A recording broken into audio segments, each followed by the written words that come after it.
Nah, apa nih dinasti politik? Ini selain menyempurnakan perpaduan antara SBY dan AHY, Mega dan Puan, pendatang baru Jokowi dan Kaisang ini menarik. Jadi semakin terang bahwa ruang demokrasi kita ini, dinasti itu lahir dari pusat-pusat kekuasaan. Wah, ini tanda-tanda kalah. Kekuasaan tidak solid. Hari-hari hanya ribut siapa nomor satu, Prabowo apa Ganjar. Kedua, muncul kan variabel yang paling mengerikan dalam sejarah Indonesia kita. Bagaimana kekuasaan Jokowi yang powerful memposisikan bocah karbitan istana untuk berhadapan dengan Ibu Megawati. Dan statusnya jangan lupa sama-sama ketua umum. Jujur saya harus katakan bahwa untuk Ganjar dan Prabowo saya matiin televisi dan saya nggak nonton. Karena apapun mereka bicara dalam redaksi mereka, diksi, dalam sudut pandang mereka itu cuma satu, status quo, melanjutkan. Dan gambaran melanjutkan itu sudah terlihat.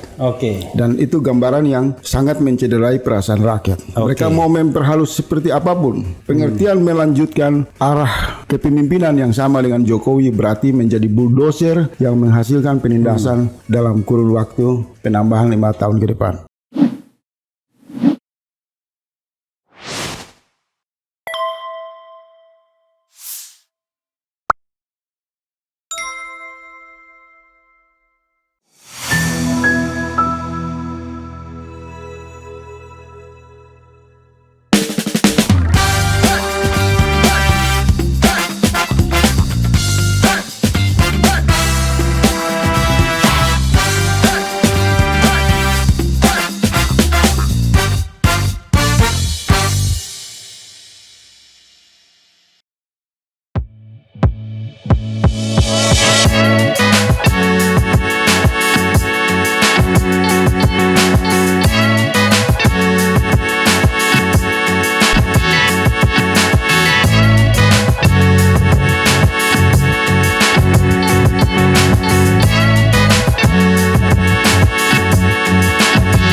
Assalamualaikum warahmatullahi wabarakatuh, Sobat RH sekalian.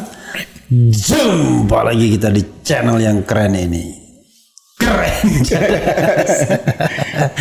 Kurang gede. Ya, Sobat RH sekalian, saya undang lagi ya. Ini rupanya beliau ini sangat disukai oleh Sobat RH. Mudah-mudahan begitu, insya Allah ya. Amin. Faisal Assegaf. Assalamualaikum warahmatullahi wabarakatuh. Waalaikumsalam. Abang dah. Ya, saya sengaja undang ke sini karena banyak hal yang perlu kita bicarakan, bro ya. Siap. Yaitu fenomena-fenomena terakhir lah, tentu terkait dengan Copras-capres, pilpresan dan sanksi politik dan soal cuaca politik terakhir ya kan. Saya ingin kita bicara minimal ya 4 hal. Pertama, fenomena Kaisang dan partai politik di Indonesia. Bocah itu ya. Itu kan. Itu bocah 28 tahun. Baru kata orang baru login, baru belajar ini. Baru login langsung jadi ketua umum partai. Dan mengatakan dia memilih jalan, izinkanlah saya memilih jalan selain jalan bapaknya. Saya kira justru jalan yang disiapkan bapaknya rasanya ya. Nah, kita juga mau bicara soal kemungkinan 2 poros ini. Oh ya, itu lagi ramai. Itu penting juga, itu 2 poros ini. Dan one thing for sure, ya mau 2 poros, 1 poros harus Anies. Kalau enggak ada pertarungan kan. There is no genuine presidential election kalau begitu. Nah, yang ketiga yang penting juga ya, kita bicara mengenai battle of visi dan misi kemarin di Najwa Shihab. Debat capres secara tidak langsung. Saya senang begitu, bro. Kenapa? Kelihatan tuh ya bedanya kan, karena pendalamannya kan nanti bagaimana menanggapi Najwa. Kalau digabung begitu tuh malah nggak asik kadang-kadang. Waktu eksplorasinya nggak banyak. Nah, yang ketiga, the last but not least, kalau ada di tengah jalan muncul lagi, kita nanti akan lihat. Kita bicara soal yang terkait dengan tim ses. Orang bilangnya Kapten Tim Anies. Ini lagi rame juga. Kapten Tim Amin, ya. Gitu. Kita ngomong Gatot Nurmantio, ada orang bilang Susi Pujiastuti. Kemudian nama potensial. What else ya? Nanti kita akan lihat ya. Oke, bro. Silakan mulai fenomena Kaisang. Apa yang Anda observasi? Kan yang paling banyak mengikuti dan lebih mungkin tajam bisa merampung itu Abang dulu. Jadi fenomena ini apakah muncul secara rekayasa atau memang sesuatu yang natural? Saya mau dengar dari Abang, apakah itu memang natural satu proses yang dinamika mengantarkan bocah Jokowi ini masuk sebagai ketua umum partai PSI, atau memang hampir cenderung orang mengatakan ini rekayasa? Waduh, kok ditanyakan ke saya? Tapi nggak apa-apa, main pancing-pancingan kita ya. Iya kan ini kalau saya gini, pakai apa-apa itu pakai teori paling gampang simbiosa mutualisme. Jadi menurut saya PSI butuh Kaisang Jokowi. Saya bilang Kaisang Jokowi aja ya, daripada Kaisang himself kan. Sementara Jokowi butuh PSI. Jadi saling membutuhkan. Saling membutuhkan. Nah, cuma saya tidak tahu apakah kelahiran PSI itu memang dibesut oleh Jokowi atau tidak. Itu spekulasi yang menurut saya biarkan untuk tidak dijawab karena kita nggak punya kemampuan untuk mengatakan iya dan tidak kan. Iya. Nah, kenapa saya bilang PSI membutuhkan Jokowi? Karena tantangan real PSI adalah lolos parliamentary threshold. Iya. Itu yang paling penting. Elit-elitnya ketar-ketir kalau tidak lolos lagi parliamentary threshold. Betul. Gak ada gunanya. Grace Natali suaranya banyak tapi partai tidak lolos. Dan pertanyaannya adalah kalau kita bicara mengenai lolos parliamentary threshold, ceruk pasar mana yang dia mau garap, ya kan? Yeah. Kita tidak bicara spesifik. Wah ini anak muda, kemudian Islam tradisional. Fenomena ya? Ya, itu bagi mereka nggak punya basis itu mereka. Oke. Mereka kan nggak punya basis itu. Karena saya mengatakan PSI ini ahistoris sesungguhnya. Partai yang ahistoris. Nggak bisa dikaitkan dengan PSI yang lama juga. PSI zamannya Sujatmoko dulu. Sudarpo Sastro Satomo. Nggak bisa. Jadi menurut saya partai ahistoris saja. Pokoknya ada anak muda, sekumpulan anak muda, tidak kanan, agak kiri sedikit, ya kan? Perkotaan kumpul bikin partai, kira-kira begitu. Ya mungkin awal-awalnya dimaksudkan PSI lama, tapi menurut saya agak ahistoris. Nah, karena itu yang mereka butuhkan adalah ceruk yang jelas, yaitu siapa? Ya pendukung Jokowi lah. Ya entah itu Projo, Seknas dan lain sebagainya yang secara sengaja dipelihara oleh Jokowi untuk kepentingan elektoralnya. Padahal dia tidak lagi maju sebagai kandidat capres, tapi anak-anaknya masih membutuhkan bunker itu kan.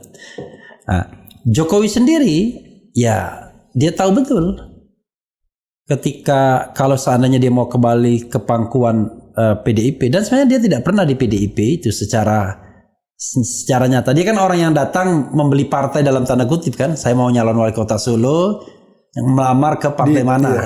Kan begitu. Momentum aja. Iya, momentum saja. Sehingga sebenarnya dia tidak pernah menjadi kader PDIP yang sebenarnya. Walaupun tipologi atau political performance-nya memang agak tengah kiri kan.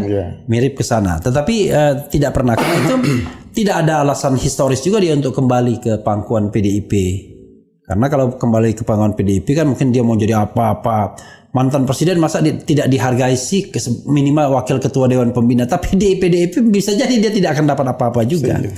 Nah, dia butuh perlindungan, butuh pijakan bagi dinasti politiknya kan.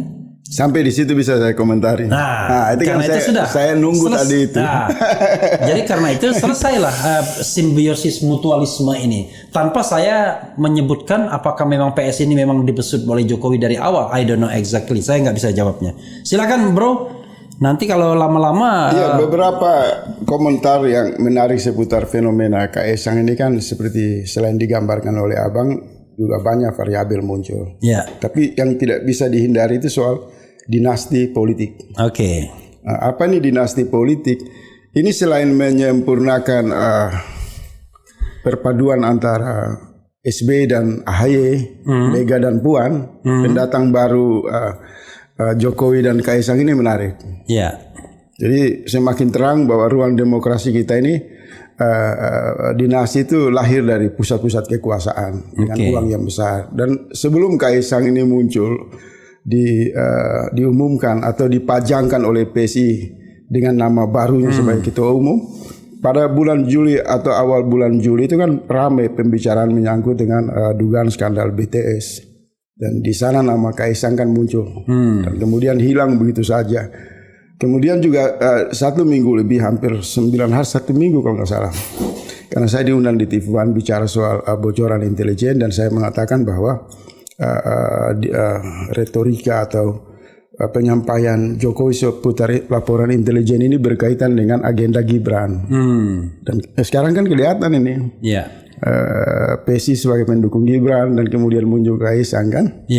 Maka bisa secara otomatis bisa disimpulkan bahwa memang hampir 10 tahun Jokowi ini mengumpulkan semua energi atau potensi dari jaringan kekuasaan negara yang tersedia dengan maksud dan tujuan yang sangat jelas. Di ujung kekuasaannya dia mempersembahkan Gibran, kemudian anak mantunya Bobi, kemudian tahap ketiga ini adalah Kaisang yang sangat fenomenal.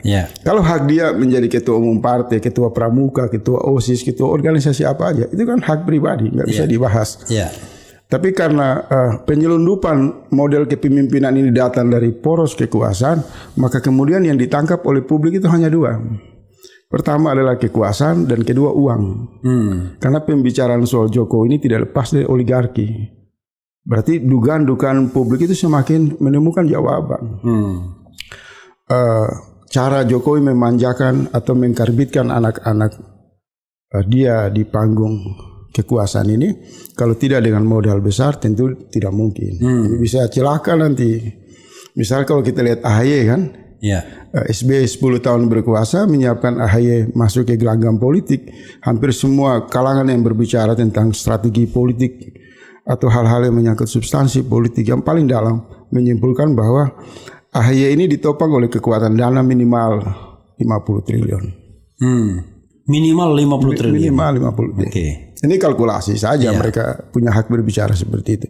Kalau Kaisang ini juga sebagian mengatakan ini hampir 150 triliun. 150 triliun ya. Kita karena dia saya garis bawahi dulu bro ya. Biar jangan sampai kriminal kita dianggap menyebarkan berita bohong dan lain sebagainya. Ini adalah kalkulasi logistik. Ini adalah kalkulasi logistik. Ya. Oke, silakan. Karena itu sudah menjadi sesuatu yang umum. Yang namanya dinasti politik selalu melekat dengan politik transaksional. Itu senyawa. Jadi kemudian orang memiliki imajinasi, kalkulasi. Tidak mungkin Pak Jokowi membiarkan anaknya memimpin satu partai yang tujuannya jelas, memperbanyak suara. Tentu butuh modal besar. Selain memanfaatkan fasilitas jaringan yang tersedia, mungkin mereka sudah mengkalkulasi sekitar 150 triliun itu cukup untuk menyiapkan jalan panjang.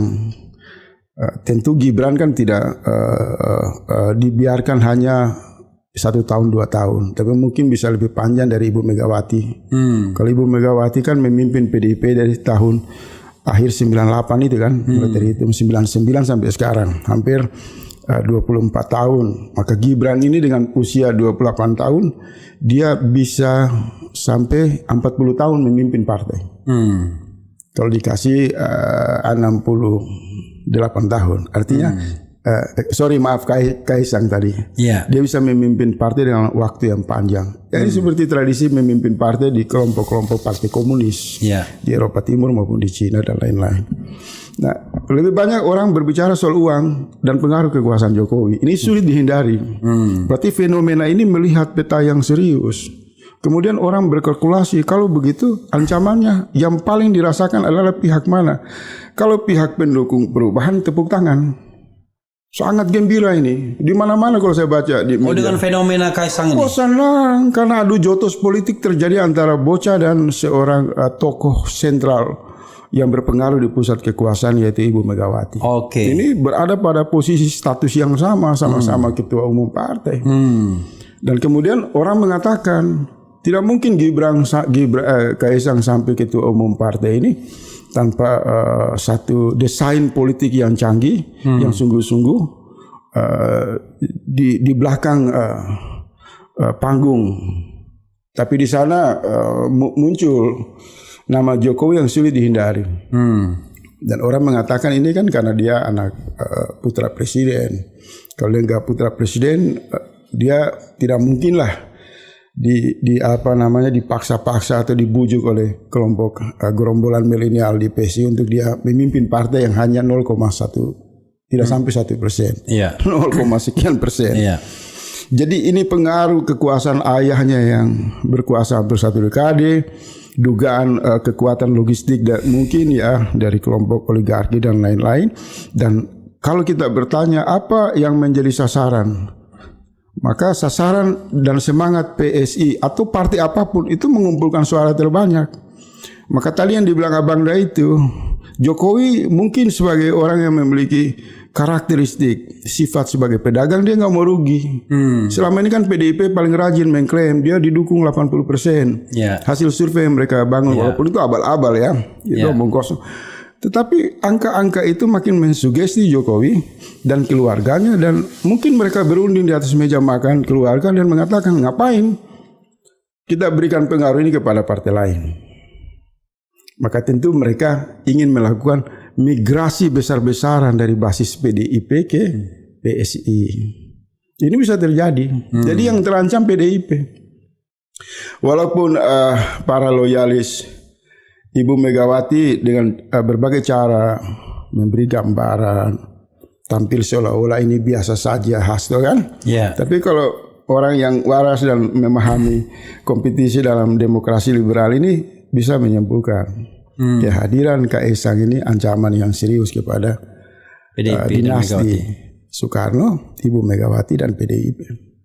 Saya memperkirakan PSI telah mempelajari kekalahan mereka pada pemilu 2019, maka dengan modal yang mereka miliki sekarang Pak SBY, kekompakan oligarki, maka basis-basis PDIP di mana-mana itu bisa berpindah ini ke PSI. Karena yang pimpin PSI ini bukan lagi orang biasa, tapi orang luar biasa. Orang yang paling dicintai oleh Jokowi dan disiapkan secara matang. Kalau kita lihat latar belakang pendidikan, kemudian bagaimana dia berinteraksi di lingkaran komunitas milenial yang berlatar belakang orang-orang kaya. Kemudian dia pidatonya kan, pidato itu kan dia juga memberi kesan bahwa kalau saya tangkap itu seolah-olah memang Anda, Ibu Mega dan PDIP boleh mengatakan bapak saya petugas partai, tapi saya akan buktikan kita sama-sama ketua umum partai dan kita bersaing. Dan apalagi kan sudah menjadi sesuatu yang sering muncul semacam tudingan. Suara PDIP itu kan tidak lepas karena faktor pengaruh politik uang. Ini sering mereka ngomong, ya saya tangkap di media sosial seperti itu.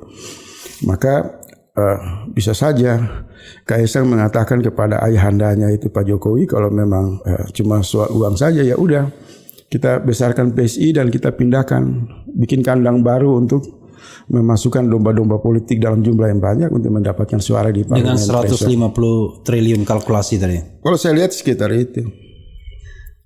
Silakan tambahkan terus bro, sebelum saya Nah, secara moral politik ini kan tiba-tiba ketika diumumkan selaku ketua umum partai, kemudian muncul gambar antara Ibu Mega dan Kaisang itu dibuat bersanding, bocah dan nenek, ya kan? Orang tua yang selama ini sangat mencintai bapaknya yaitu Jokowi. Tiba-tiba bapaknya membuka jalan, mengangkat Kaisang sebagai ketua umum partai, maka di sana ada 2 foto Ibu Megawati dan Kaisang. Di bawahnya menarik, sama-sama ketua umum partai. Jadi ini satu proses perjalanan durhaka politik atau apa, kita saya enggak masih terus ramai diperbincangkan oleh perlu underlining itu durhaka politik. Iya, semacam. Jadi kalau bahasa Jawanya ngece ya. Mungkin. Kenapa? Karena tidak perlu Jokowi sendiri untuk jadi ketua umum partai, cukup anaknya untuk dibandingkan dan disandingkan atau disejajarkan dengan Megawati. Dia memajang Kaisang itu secara esensi Jokowi yang memimpin PSI. Secara esensi, karena orang bertanya Kaisang siapa? Anak presiden. Maka sebenarnya posisi yang memimpin secara kebatinan, secara hakiki itu ya Jokowi. Nah, kita belum tahu berapa banyak Ibu Megawati harus mengkonsumsi obat penenang untuk menghadapi satu politik maling kundang atau politik durhaka ini kan. Karena saya sendiri kan walaupun kritis terhadap PDIP, cuma tidak setuju cara-cara politik seperti ini. Karena ini cara Jokowi mempermalukan Ibu Megawati ini sangat brutal sekali. Sangat boleh mereka mengatakan ini biasa-biasa saja, tapi saya mau ingatkan PSI itu setiap bangun tidur mereka punya angan-angan dan cita-cita yang terbesar adalah memperluas suara. Dan suara Pak Jokowi itu ada di kantong-kantong PDIP di Jawa Tengah dan Jawa Timur. Maka sudah otomatis naiknya Kaisang itu pasti ada deal. Kalau tidak bertujuan merebut suara PDIP yang dimaksud suara Jokowi itu, maka buat apa dia jadi ketua umum? Bro, nah ancaman ini harus Ibu Megawati harus lihat serius. Kawan-kawan di Hasto dan kawan-kawan juga harus berterus terang kepada publik. Bro, begini bro, kita tahu bahwa memang agak sukar menakar berapa suara PDIP sesungguhnya dan berapa suara Jokowi. Kalau suara PDIP kan ya kemarin 19%, 20%, tapi jangan lupa dengan kontestan belasan ya, 16 partai politik. Sekarang akan ada 18 partai politik. Tapi karena Jokowi itu adalah head to head, dia punya modal 55% suara. Kan begitu. Tapi nggak bisa juga itu apple to apple dibandingkan PDIP-nya. Tidak, it doesn't mean bahwa Jokowi lebih besar karena dia kan cuma lawan satu. Nah, menurut Anda ya, menurut perkiraan Anda, irisan antara suara Jokowi dan PDIP ini seperti apa? Misalnya gini, kalau seandainya loyalis Jokowi itu diambil semua, apakah PDIP tetap 19-20% atau secara signifikan akan turun banyak? Kalau memotret suara PDIP pada pemilu 2014, pemilu 2019, hampir semua menyimpulkan itu tidak lepas dari pengaruh efek Jokowi. Oleh sebab itu kita uji lagi karena suara kan tidak berdiri secara angka yang ada di kertas, tapi ada faktor efek psikologi di dalam realitas sosial, di dalam interaksi. Nah, keputusan Jokowi misal terlibat di dalam misal kasus Rempang kan, itu kan kita melihat PDIP melakukan penyesuaian terhadap Jokowi, tidak ada sikap yang berbeda. Berarti kita mengatakan PDIP taat kepada keputusan Jokowi. Begitu juga kenaikan BBM yang terus menerus PDIP berada di sana bersama Jokowi. Penggusuran, kekerasan, penangkapan ulama, undang-undang ITE yang semua menghadik rasa perasaan rakyat, PDIP setia kepada Jokowi. Berarti suara yang dimaksud itu adalah suara yang dimiliki oleh kekuasaan full Jokowi. Infrastruktur ini menjadi benalu dari kekuasaan Jokowi. Oleh sebab itu di awal saya mengatakan kalau dia mengambil PSI dengan menempatkan Kaisang, maka sudah secara otomatis dia sudah menghitung seluruh suara PDIP ini kemungkinan bisa berpindah ke anaknya. Sehingga kan orang mengatakan sebenarnya Jokowi itu sederhana, ketika dia pasang Kaisang, dia mengumumkan kepada seluruh pendukungnya, jangan pilih PDIP. Sekarang pilih Kaisang. Itu kan. Kalau tidak ada tujuan itu buat apa bikin partai? Kan merebut suara. Nah, kita uji kualitas hubungan suaranya. Suara itu tidak lagi setia kepada Ibu Megawati, tapi lebih pada Jokowi. Jadi kemungkinan bukan kemungkinan. Artinya kita bisa menegaskan selama hampir 1 dekade Jokowi ini hanya menjadikan PDIP ini sebagai bakul sampah yang menampung seluruh beban caci maki rakyat. Dan dia sadar sudah hancur ini PDIP. Tidak bisa dipertahankan, maka dia menciptakan infrastruktur kan.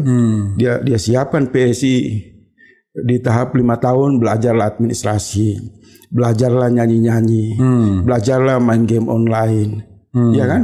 Semua itu berlangsung hampir matang pada 5 tahun. Nah, jelang 2024 Maka dia membuat PSI ini di jalan yang lebih serius dengan menempatkan anaknya. Kalau kemarin kan hubungan itu masih dansa-dansi anak-anak ini di emperan istana. Sekarang enggak, dipimpin oleh putra mahkota. Maka ancaman ini serius kepada dinasti Ibu Megawati, dinasti Soekarno. Dan saya mau mengatakan begini, Ibu Mega maupun Mbak Puan dan kawan-kawan di PDIP memang perlu untuk terus menjaga suasana kekecewaan dengan wajah yang tenang, dengan seolah-olah tidak ada masalah. Tapi sebenarnya kalau bicara dalam kompetisi merebut suara, ini sangat menyakitkan. Ini telan racun, ini membesarkan seseorang yang disebut petugas partai, di ujung kekuasaan dia memukul dengan pukulan yang sangat kuat. Bro, di masa lalu ya PDIP itu pernah juga di-challenge oleh beberapa tokoh, Bu Mega. Eros Jarot, Dimyati Hartono, kemudian Roy B. Janis, bahkan mereka membentuk PDP, Partai Demokrasi Pembaruan, Zulpan Lindan dan lain sebagainya. Tetapi mereka selalu gagal dan Bu Mega makin kuat, stronger. Menurut Anda kalau ini kasusnya berbeda atau bagaimana? Kasus beda. Oke. Jadi begini, saya harus bicara di sini berterang aja. Seringkali orang mengatakan bahwa pendukung dari bubarnya Partai Komunis, Partai PKI, pasca jatuhnya rejim Soeharto, ini kemana mereka? Dengan aneka dendam politiknya. Oke. Kemudian di sana kan muncul mereka mengumumkan kami bergabung di PDIP. Dan jumlah itu besar. Nah, jumlah ini kemudian tidak mendapatkan posisi yang strategi. Tapi kemudian PDIP terus-menerus dipimpin oleh Ibu Megawati dan gonta-ganti sekjennya itu berasal kalau tidak kelompok nasionalis Abangan, Islam Abangan, Katolik atau Protestan. Oke, karena itu unsur dari terbentuknya PDIP. Ya, Perindo dan lain-lain. Tapi di mana kelompok progresif dari anak cucu PKI ini? Maka kelompok ini muncul kan yang disebut relawan. Yang kemarin Kaisang ngomong ada hampir 200 relawan Pak Jokowi hadir. Nah, di sini ada benang merah sejarah. Ini punya mesin yang berpengaruh. Yang memposisikan Ibu Megawati agak berbeda pada satu dekade lalu. Sehingga banyak orang mengatakan ketika PSI mengumumkan memasang Kaisang dan munculnya 200 relawan Jokowi hadir, maka sudah otomatis ini rontoh ini PDIP. Basis massa dari akar sejarah yang disebut oleh cipta siapa penulis buku Aku Bangga Jadi Anak PKI itu kan. Iya. Nah, kekuatan ini sudah otomatis menyeberang ke sini. Menyeberang ini kita harus terang aja bicara. Karena modal loyalitas Ibu Mega ada di sini. Sementara hari-hari ini mereka kecewa, mereka lebih setia ke Pak Jokowi.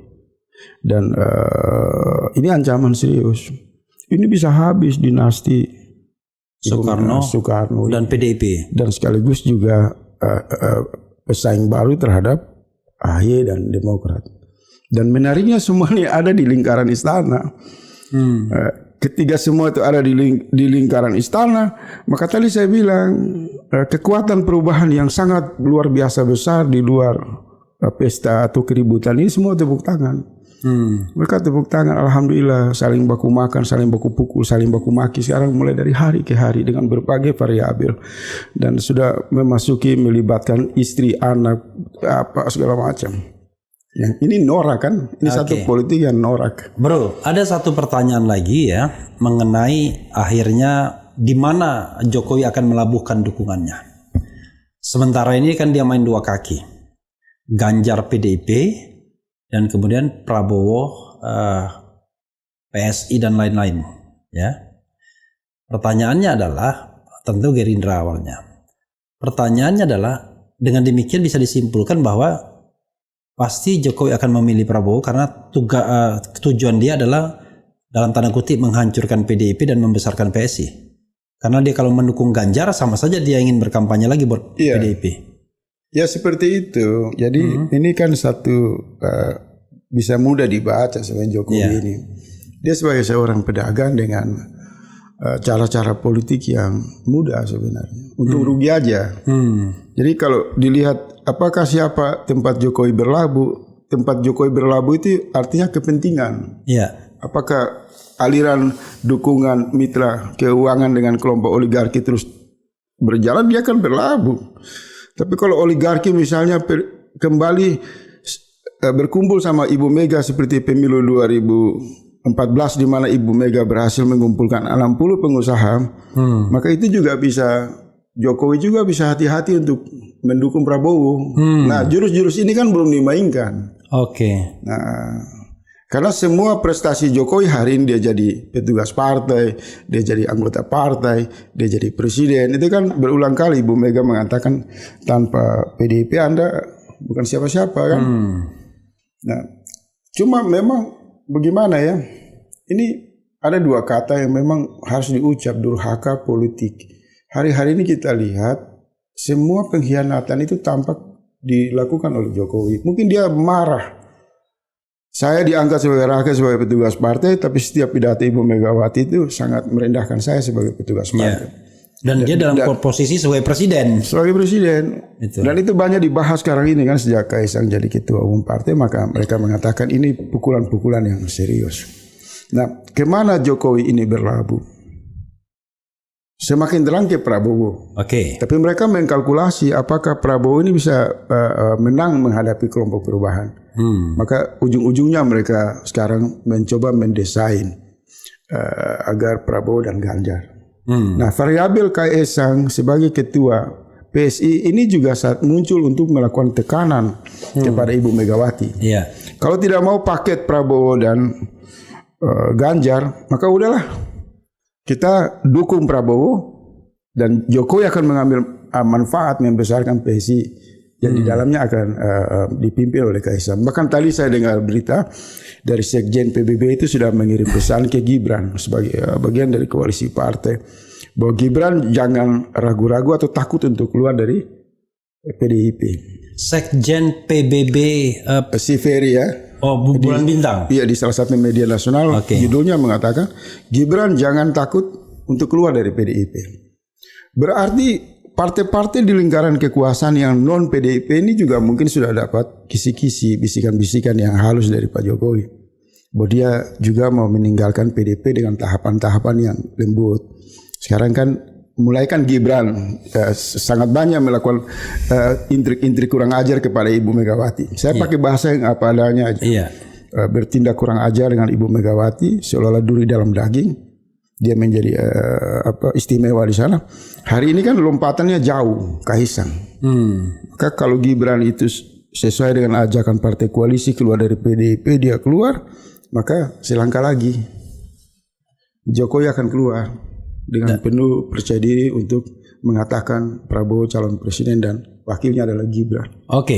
Ada dua hal yang sepertinya Bung tadi katakan yang akan menghalangi, yang untuk sementara menghalangi Jokowi untuk mengatakan firm saya Prabowo, yaitu satu arah oligarki tadi ya.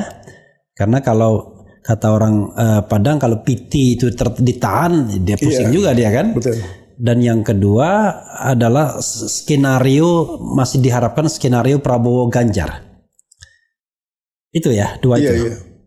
Sejauh mana dua itu sangat signifikan untuk mengatakan bahwa akhirnya saya akan ke Prabowo atau ke Ganjar saja? Sebenarnya begini Abang, saya agak susah untuk menjawab ini karena ini terkait dengan dinamika. Kalau kita misal mengatakan ini kemungkinan Prabowo Ganjar, karena desanya seperti tadi, tapi tiba-tiba di tengah jalan oligarki tidak mau bagaimana? Atau ada terjadi dinamika kalkulasi lain. Maka yang paling bagus dan paling untuk menghindari jebakan ini, kita berani menyimpulkan mau dia gabung Prabowo Ganjar, mau Prabowo berdiri sendiri, Ganjar berdiri sendiri, tetap kalah. Karena mereka berada di penyangga utama yang namanya Jokowi. Sementara Jokowi ini bersandar kepada kekuatan yang dibilang politik transaksional atau yang diperhalus oligarki.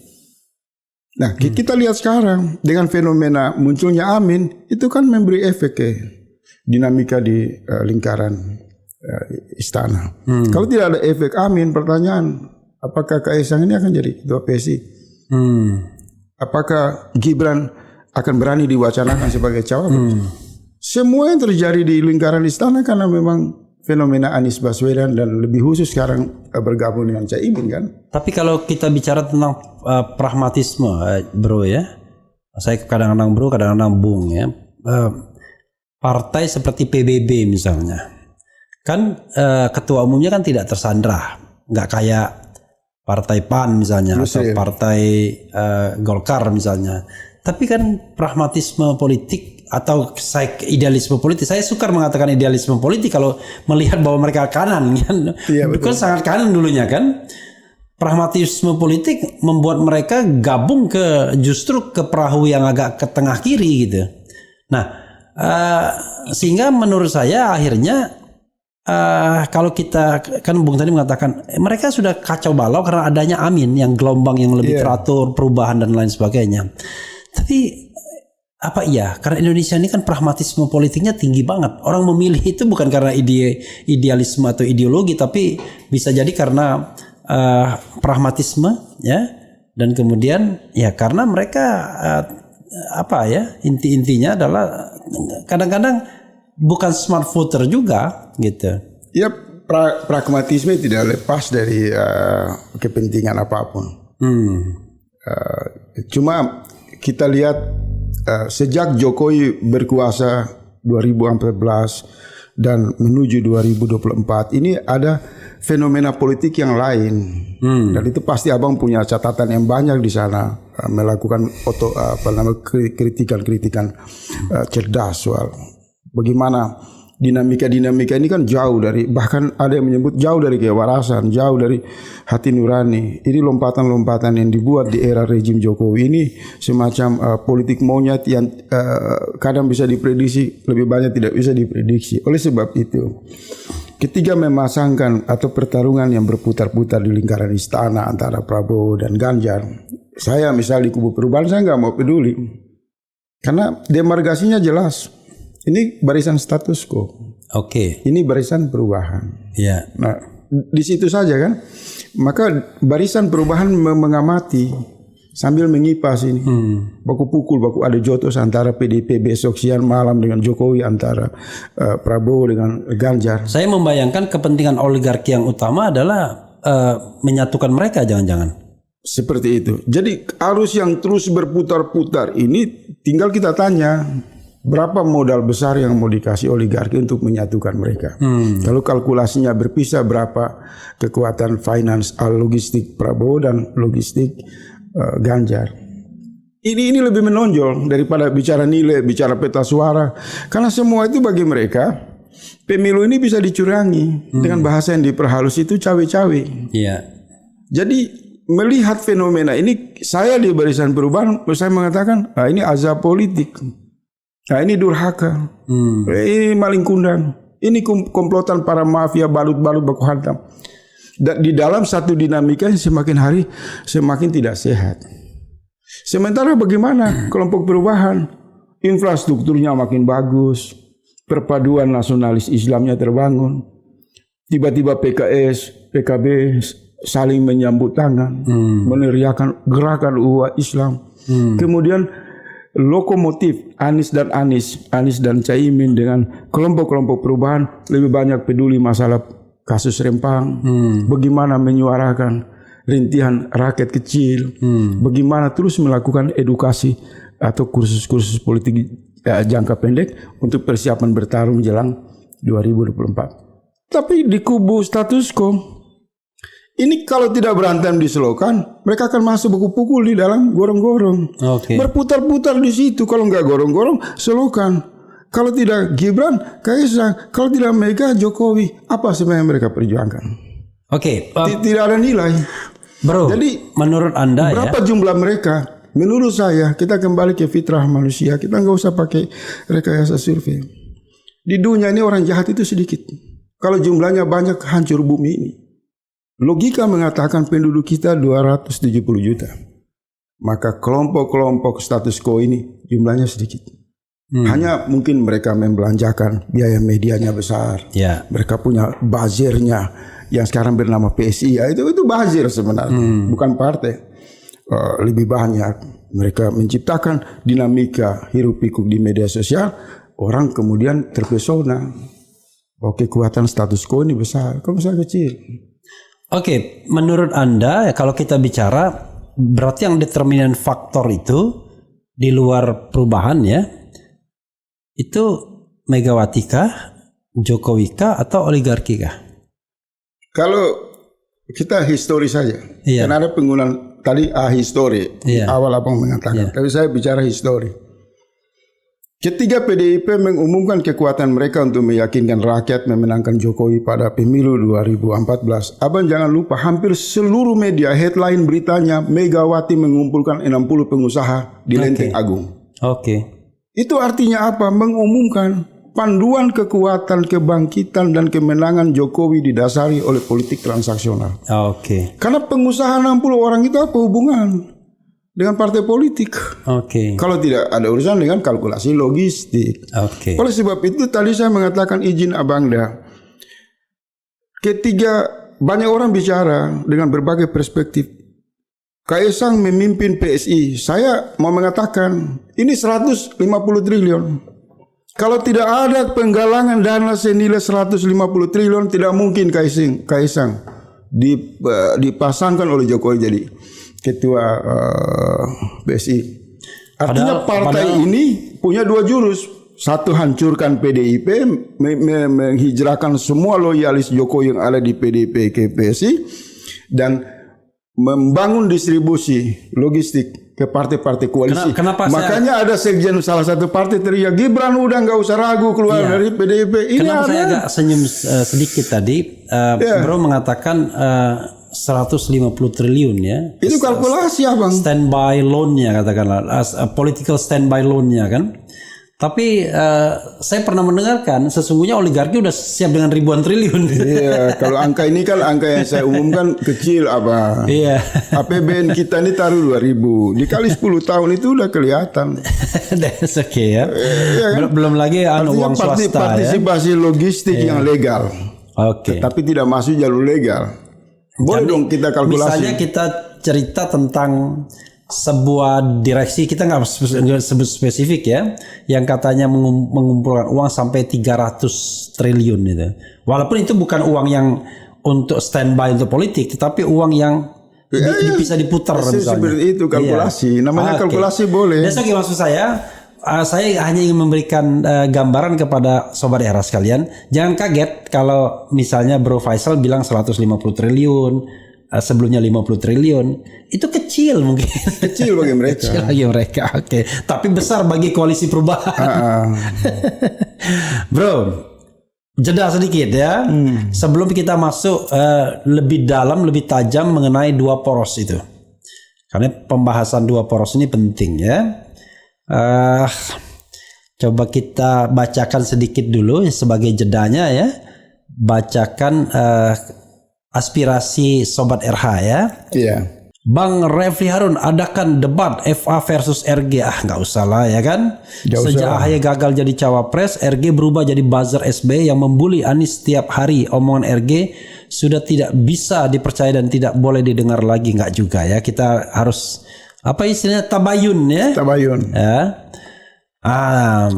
Bang Refli Harun, tanyakan kenapa FA berubah menjadi pembenci Jokowi dan mendukung Anies. Padahal rekam jejak FA dulu adalah pendukung garis keras Jokowi 2014 dan 2019 dan tukang nyinyirin bully Anies. Kemudian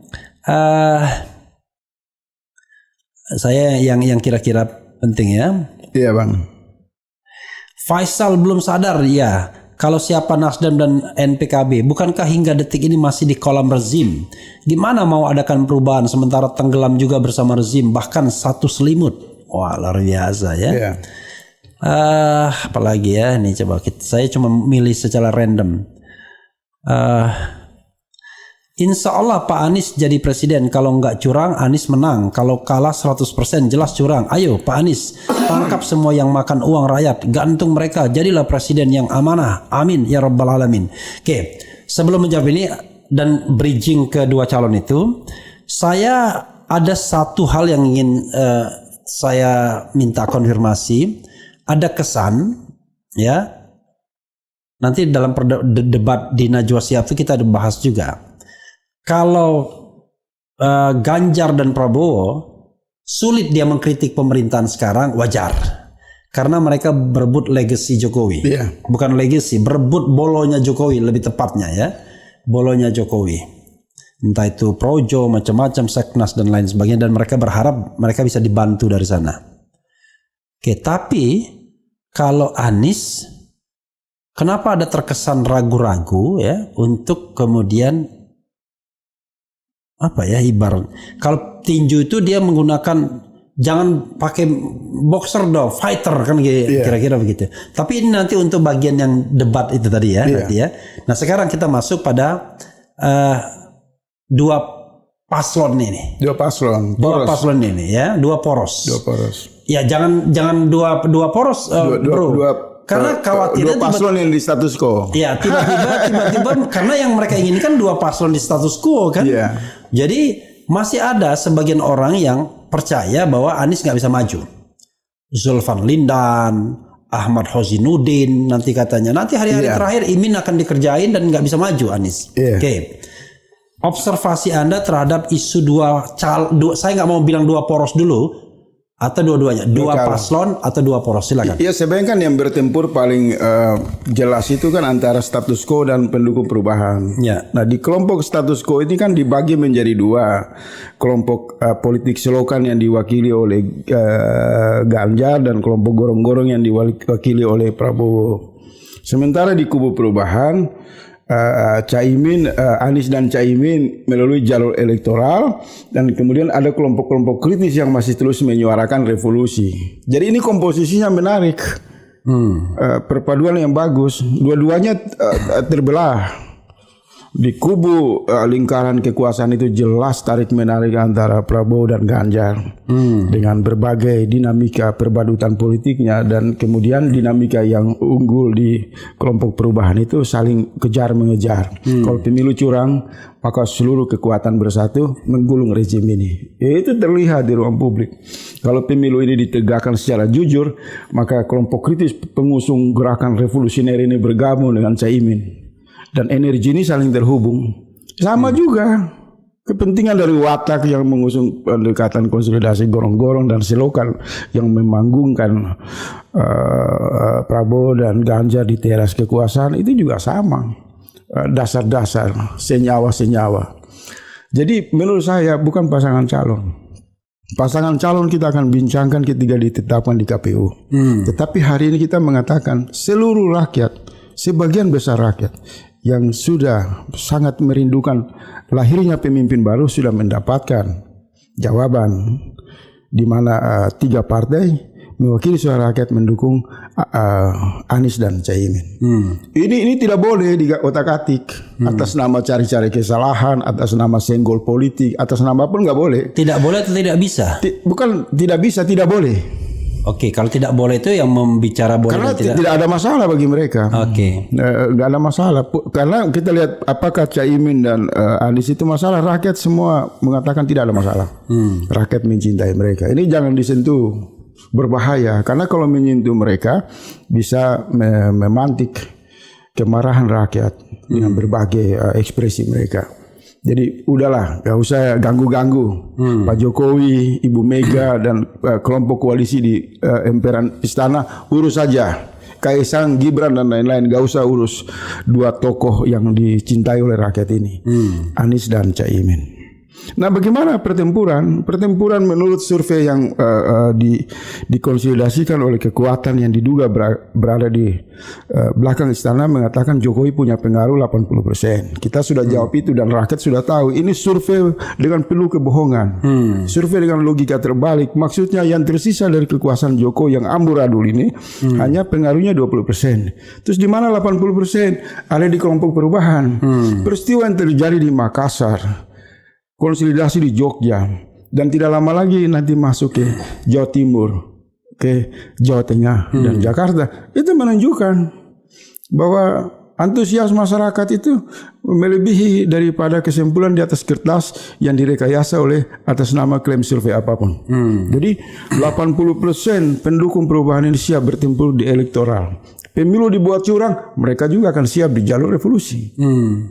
Nah, fenomena tarik-menarik dalam praktek politik lompat monyet di lingkaran istana ini, paginya para oligarki menghitung di atas kalkulator politik mereka bahwa yang pantas mendampingi Prabowo Ganjar. Tapi sebagian juga mengatakan Pak Lurah ini agak nggak suka sama Ibu Megawati karena selalu rajin mengatakan Pak Jokowi itu petugas partai. Jadi gimana? Dia inginkan pemimpin baru yang lebih segar dan tidak boleh jauh, yaitu anaknya. Karena menurut Jokowi mengkalkulasi Prabowo akan menang. Kalau Prabowo menang, ya dia juga memberi dukungan kepada Prabowo tidak sia-sia. Ada saham di situ. Ya, anaknya naik dari status wali kota jadi pajangan sebagai wakil presiden. Kalau kalah, tidak apa-apa. Tidak apa-apa. Dia akan datang ke Ibu Megawati, saya sudah mengerjakan tugas, mengalahkan Prabowo, dan alhamdulillah mengantarkan promosi Gibran menjadi calon gubernur di Jawa Tengah tuh di DKI. Itu juga harus dihitung. Nah, yang menjadi menderita ini Ganjar. Ditarik menarik ini Ganjar ini kalau boleh dicek lah. Saya nggak tahu dia apa konsumsi Bodrex atau apa kan. Ini mumat kepalanya. Melihat dansa-dansi gesekan-gesekan politik yang semakin norak di antara lingkaran. Dan ditambah lagi munculnya Kaisang, mungkin bahasa Ganjar itu pasti bilang, aduh bajingan ini, logistik bisa lari semua nih, karena Kaisang ini kan simbol yang tadi saya bilang. Ketika bicara Kaisang itu bicara bisnis martabak, bicara dugaan skandal BTS 27M, maka orang berkalkulasi kalau benar dia ingin menangkan Prabowo, membesarkan PSI paling sedikit 150 triliun, pasti Ganjar juga pusing juga. Karena tujuan dia diusung oleh PDIP, satu yang perlu dicatat, harus mengikuti cara lama di tahun 2014 yang pernah dilakukan oleh Ibu Megawati, mengumpulkan 60 pengusaha. Iya kan? Dan Ganjar sudah lakukan itu dalam jumlah yang masih sedikit, makan malam dan lain-lain. Jadi ini satu apa ya, kalau istilah masyarakat yang umum ini memang budaya politik transaksional dalam tanda petik lagi jadi puting beliung yang mengobrak-abrik harapan palsu di lingkaran kekuasaan Jokowi. Nah, kalau ditanya sebagai orang yang mendukung perubahan, kita bersyukur, ya Allah, alhamdulillah memang selalu begini. Level materi yang sedikit dan banyak itu saling berantem. Maka sudah otomatis pertunjukan di selokan politik ini makin memberi keyakinan kepada orang-orang beriman, kepada orang-orang yang berakal sehat yang merindukan perubahan yang lebih baik. Mereka melihat sudah ada tanda-tanda kemenangan bagi Anies dan Caimin. Nah, ini kubu perubahan. Nah, oleh sebab itu kita tadi sudah dapat, Bang. Itu juga spontan. Sama tadi saya jalan ke sini, apa sih sebenarnya soal Kaisang, kan dia punya hak. Dia mau lompat dari gedung, dia mau berenang, dia mau apa, itu kan hak dia, mau jadi ketua OSIS, ketua Buzzer. Mungkin dia sudah capek jadi koordinator Buzzer hampir 1 dekade ini, maka dia bilang kepada Pak Jokowi, capek jadi koordinator Buzzer. Bapaknya bilang, ya udah kamu pimpin saja itu partai politik yang tidak beda dengan Buzzer, PSI. Sekarang dia udah bagus jadi ketua umum partai. Belajarlah untuk menghadapi AHY. Belajarlah untuk bagaimana menghadapi orang tua seperti Ibu Megawati. Kalau dia tidak datang segera ke Teguh Umar untuk cium tangan Ibu Megawati di depan banyak orang, maka orang boleh dong menyimpulkan ada pertentangan di antara mereka. Tapi kalau dia cium tangan juga banyak menyimpulkan, ini kan cuma dalam rangka untuk menjaga saja, seolah-olah tidak pecah, tapi di dalamnya nih api membara.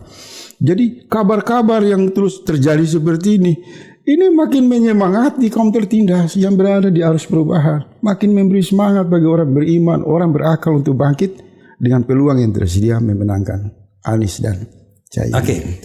Anda ingin mengatakan bahwa rasanya ya, kecuali kalau Allah menghendaki, tidak mungkin Anies dan pasangannya siapapun termasuk Caimin dibatalkan, rasanya ya. Tidak boleh. Tidak boleh. Rasa saja tidak boleh. Kalau kita bicara tentang dua paslon atau dua poros tadi, Prabowo dan Ganjar lawan Anies Caimin. Ya, maka Prabowo Ganjar, Anies Caimin. Abang mau tanya saya? Iya. Ini nggak menambah pengaruh apapun. Karena kalau kita petakan baik buruk itu satu saja. Kalau yang disebut perubahan itu baik. Yang disebut status quo itu mempertahankan kekuasaan dengan watak lamanya. Bahasa tanda petik jahat. Itu selalu sedikit. Kalau fitrah manusia ini yang baik itu sedikit dan banyak, jahatnya hancur dunia, Bang. Nah, pertunjukan perilaku kekuasaan, maaf, bukan ucapan saya, realitas mengatakan ini kumpulan orang jahat, dinasti politik yang disebut mafia politik, politik transaksional. Ini berputar-putar di istana. Ini bukan ucapan saya, tapi realitas di media sosial menyimpulkan seperti itu. Banyak. Bisa dikonfirmasi. Sementara ketika bicara perubahan, bicara tentang rintihan air mata di Rempang, bicara tentang duka di Wadas, bicara tentang harapan rakyat untuk bagaimana bisa anak-anak dan orang di sekolah tanpa beban, bicara bagaimana membawa Indonesia ini pada prinsip-prinsip keadilan. Dia harus perubahan ini bahasanya bahasa orang-orang baik. Nah, dia harus status quo, bahasanya jahat, bahasa bazir. Dan saya mau ulang lagi, sebenarnya masih ada waktu tersisa buat Pak Jokowi. Suruh Kaisang mundur dari ketua umum PSI. Ini saran saya pribadi karena saya masih tidak ingin juga Ibu Mega dengan Pak Jokowi itu berantem gara-gara tarik menarik dinasti. Karena hari ini hampir semua orang mengatakan memajang Kaisang sebagai ketua umum PSI hanya dua. Menghancurkan basis suara PDIP, menarik mereka ke PSI, pendukung Jokowi, dan sekaligus mempermalukan. Ya, oke, itu kan keyakinan ya, berdasarkan kalkulasi. Kita harus kasih saran. Jangan kan tidak lucu. Bocah 28 tahun disuruh berantem dengan orang yang sudah lebih tua. Tapi let's say gini, misalnya tidak bagus dalam demokrasi. Mana yang Anda yakini? Pilpres 2024 dengan 2 paslon atau dengan 3 paslon? Itu dari situ saya akan bergerak untuk pertanyaan lainnya. Ya, tadi saya sudah di awal mengatakan ini jebakan. Jawabannya tergantung bandar di belakang panggung ini. Oke, Anda tidak mau mengatakan 2 atau 3 ya? Oke, it's okay, nggak apa-apa. Jadi kita tunggu aja kalau bandar bilang 2, kita siap fight. Bandar bilang 3, kita siap fight. Karena kalau bagi bandar 2 lebih baik. Karena sekali aja. Ada harapan palsu yang mereka usung seperti itu. Iya, karena sekali aja kan, deploying money-nya sekali aja. Oke. Saya membayangkan begini, let's say misalnya bandar oligarki mengatakan 2 calon gitu ya. Dan di dalam kolam yang sama itu bagus, ini abang udah mulai masuk pakai bahasa-bahasa media sosial kolam ini. Di kolam yang sama itu ada ikan yang selama ini saling gigit-gigitan. Dan sudah berubah jadi monster, jadi ikan hiu. Di situ kan ada Jokowi dengan Kaisangnya yang jelas-jelas menantang dan menentang PDIP. Ibu Mega masuk ke sana. Kemudian jangan lupa AHY SB masuk ke sana. Yusril ngaduk-ngaduk kecil, nggak ngerti mau ngapain dia kan? Dia cari-cari peluang juga. Kan? Kalau PAN lihat dia cari-cari peluang juga. Golkar partai besar yang bingung, bingung dan bengong. Nah, apa yang Anda akan pikirkan seandainya memang Prabowo, saya katakan Prabowo Ganjar, nggak mungkin Ganjar Prabowo. Tapi ada orang lain mengatakan, Antoni Budiawan misalnya, nggak mungkin Prabowo Ganjar, ngapain saya kasih Ganjar, Prabowo Puan aja sekalian. Oke. Kalau seandainya ada entah itu Prabowo Ganjar, Prabowo Puan, tapi Jokowi bilang, loh enak aja Prabowo Puan, ini kan udah pasti menang di barang. Saya mau Prabowo Gibran. Ini kayak lelang jabatan gitu. Iya, saya mau Prabowo Gibran dong. Ini kan barangnya udah mau menang. Nah, apa observasi Anda atau analisis Anda menghadapi fenomena ini? Saya mau persembahkan bahasa yang sederhana. Karena kalau kita membicarakan mereka dalam konteks politik yang beradab, ini orang-orangan, tidak menarik. Jadi bahasanya mungkin izin abang dah kalau saya salah. Bahasanya itu adalah rakyat menunggu apakah persenyawaan gorong-gorong dan selokan ini bisa nggak dilakukan. Karena kan ini kan satu mengawinkan infrastruktur, mengawinkan manusia kan, tokoh, relawan, buzzer itu kan tidak mudah. Dan ada di sana leveling. Wah, ini Gerindra kan partainya suaranya berapa dibandingkan PDIP? Banyak faktor. Dan faktor yang harus jujur kita katakan kan tergantung kalkulator pemodal, oligarki kan. Kalkulator oligarki. Oligarki lah, kalau ini kalah, ini biayanya besar. Ini kalau Prabowo ini kan belanjanya royal, kalau Ganjar ini kan tidak royal. Bisa begitu. Yang kedua, lingkaran Prabowo mungkin mereka markup logistik politiknya. Kalau Ganjar ya mungkin mereka lebih irit. Masih tarik menarik. Jadi bandarnya, makelarnya, tengkulaknya ini bersatu dan disebut dengan dua kata, kelompok gorong-gorong dan selokan. Bagaimana menyatukan ini? Artinya, Bang, mau satukan mereka, tidak satukan mereka, apa yang ditangkap oleh publik? Setiap selokan dan gorong-gorong itu isinya tetap sesuatu yang tidak disukai. Ini barang ini bau busuk. Jadi mereka mau munculkan dalam bentuk apa tetap kalah.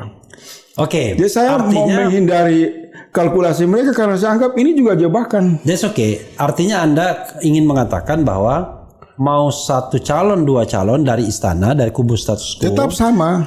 Atau kemudian siapapun pasangannya itu akan yang menentukan bandar oligarki. Iya. Ya gitu kan? Soal komposisi. Iya. Menang kalah dan peluang satu atau dua itu bandar. Bandar lah. Termasuk juga apakah bahkan bukan bandar, kalkulator bandar. Kalkulator bandar, ya kan? Lebih anu lagi ya, lebih mekanisme lagi kan? Jangan udah ada programnya. Program KB ya, kalkulator bandar ya. Karena butuh logistik besar. Pada bagian ini kita sudah lampaui, yaitu kita ingin mengatakan bahwa mau perubahan versus dua calon atau versus satu calon, maka itu sangat bergantung kalkulator bandarnya. Kalkulator. Ya, kalau kita kan menghitamkan kalkulator saja. Kalau kalkulator bandar mengatakan dua calon saja, dua calon. Kalau tiga calon, termasuk siapa berpasangan dengan siapa, kalkulator bandar. Tapi walaupun bandar itu banyak sekali uangnya, ya dia kan nggak mau rugi juga. Kalau misalnya bisa dengan separuh harga. Itu yang saya mau bilang. Ada kelompok bandar yang sudah kapok juga ikut pemilu 2014, 2019, tapi pada akhirnya tidak kebagian, bahkan masuk penjara loh. Iya kan, banyak masuk gitu kan. Maka mereka juga menyebarkan pesan-pesan kepada kelompok bandar yang masih asik bermain, hati-hati. Kita ini jangan terlalu buang banyak, ya kan? Ini bisa kalah. Ini yang ikut juga membuat keraguan. Maka tidak ada kan makan malam dengan pengusaha itu sampai sekarang belum dipajang oleh Prabowo, karena pengusaha masih lihat-lihat tuh kemana ini arahnya. Juga nih arus gerakan perubahan ini bahaya, bos. Mereka walaupun Anies sendiri mengeluh susah mengumpulkan para pengusaha, cuma ngomong-ngomong sedikit tiba-tiba diperiksa pajak-pajak mereka, walaupun sudah dibantah juga oleh staf khusus Kementerian Keuangan. Ada pada bagian ini ada yang mau di-share lagi karena orang menunggu. Ada satu pertanyaan tadi menyangkut setelah pasangan calon ini kan ada perbincangan yang menarik menyangkut dengan komposisi tim pemenangan itu. Nanti. Belum ya? Itu kita save for the last, ya kan? Ya, save for the last. Pada bagian yang dua ini, dua pasang calon ini atau dua poros ini ada yang mau ditambahkan? Saya tambah sedikit 1 menit aja. Ini berarti realita dengan segala dinamika abu-abu dan gelap di sana terjadi, bisa kita simpulkan berputar-putar pertarungan komposisi benturan-benturan di lingkaran kekuasaan Jokowi. Ini kita pakai representasi dari semua sudut. Menurut dimensi agama, orang-orang beriman mengatakan ini azab politik, ini karma. Berbuat sesuatu yang tidak adil kepada rakyat, mereka mesti sadar hari-hari mereka sekarang digulung oleh tarik-menarik yang tidak bisa mereka sendiri jelaskan. Ini orang-orang beriman, pendapatnya seperti itu. Orang-orang rasional kemudian mengatakan, orang-orang terpelajar, akademisi, orang-orang cerdas menyimpulkan, wah ini tanda-tanda kalah. Kekuasaan tidak solid, hari-hari hanya ribut siapa nomor satu, Prabowo atau Ganjar. Kedua, muncul kan variabel yang paling mengerikan dalam sejarah Indonesia kita. Bagaimana kekuasaan Jokowi yang powerful memposisikan bocah karbitan istana untuk berhadapan dengan Ibu Megawati. Dan statusnya jangan lupa sama-sama ketua umum. Saya bayangkan kalau mereka bersatu dalam satu calon gitu ya. Nanti kan akan dijejer tuh ya ketua umum partainya. Yang tua sampai yang paling muda. Saya membayangkan kalau dulu PSI dipandang sebelah mata, Kalau sekarang agak bingung Harus mereka. kasih karpet merah. Ditaruh di belakang ini ketua umum partainya presiden kan. Oke, Dan tapi ditambah dengan AHY lagi kan. Iya. Jadi menarik. jadi ada kekikukan itu juga. Jadi semacam arisan politik dinasti ini kan. Let's say Kalau dulunya misalnya, gimana nih? Saya membayangkan misalnya club of ketua umum Itu, partai. Let's say itu no doubt Megawati pasti akan duduk di singgasana pertama selalu, nggak akan tergeser. Dan pas pampresnya juga harus dibagi kan. Iya kan. Lalu kemudian berikutnya tentu Gerindra, ya kan. Tapi kan Gerindra karena dia calon, dia tentu dia jauh lebih spesifik. Iya. Lalu barangkali di samping Bu Mega tuh Golkar, ya kan, sebagai pemegang saham juga kan. Nanti Zulkifli Hasan misalnya, apakah dia akan memunggungin Kaisang? Iya. Sementara nasibnya bergantung kepada bapaknya Kaisang. Tapi gitu yang mereka hadapi itu anak presiden selaku ketua umum. Itu juga ada faktor psikologi lain. Iya. Jadi ada begitulah. Atau misalnya Prof Yusril merasa besar, seorang profesor, tetapi partainya kecil Partai aja. Gurem juga. Iya, partai Gurem juga. Oke, kita beranjak pada isu ketiga, bro. Nggak terasa kita ini udah ngomong lebih dari 1 jam. Masya Allah. Sudah 1 jam ya. Luar biasa. Silakan minum, nggak apa-apa. Sambil minum, sambil ngopi kan. Iya. Gitu. Oke. Jadi tim sukses ini yang abang mau. Yang ketiga. Iya. Saya ingin singgung mengenai debat kemarin, visi dan misi kemarin ya. Walaupun kita nggak bisa bilangnya debat, tetapi sama-sama menghadapi penyampaian lah. Ya, penyampaian, sama-sama menghadapi presenter yang sama, ya, moderator yang sama, Najwa Shihab. Oke. Dan beruntung sekali Najwa Shihab bisa nonton semua. Di dalam calon-calon itu abang nonton sampai tuntas? Paling tidak highlightnya saya tonton, karena terutama highlight yang terkait dengan isu-isu yang luar biasa ya. Nah, apa yang Bung FA observasi dari penyampaian for the first time mereka di dalam stage yang sama? Dulu ada ketika asosiasi pemerintahan, tapi hanya Anies dan Prabowo juga ya sebenarnya ya waktu asosiasi pemerintahan, tapi tidak seheboh Najwa Shihab ini. Apa yang Bung observasi melihat penyampaian materi dan public response, respon publiknya seperti apa? Kalau jujur saya harus katakan bahwa untuk Ganjar dan Prabowo saya matiin televisi dan saya nggak nonton. Oke. Karena apapun mereka bicara dalam redaksi mereka, diksi, dalam sudut pandang mereka itu cuma satu, status quo, melanjutkan. Dan gambaran melanjutkan itu sudah terlihat. Dan itu gambaran yang sangat mencederai perasaan rakyat. Mereka mau memperhalus seperti apapun. Pengertian melanjutkan arah kepemimpinan yang sama dengan Jokowi berarti menjadi bulldozer yang menghasilkan penindasan dalam kurun waktu penambahan 5 tahun ke depan.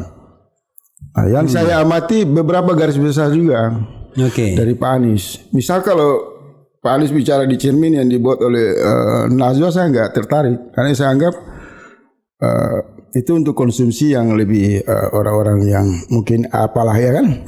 Kalau saya selalu mengikuti Pak Anies itu dalam semua penyampaian pandangan-pandangan visi misi baik di acara di Jogja kemudian terakhir di Makassar.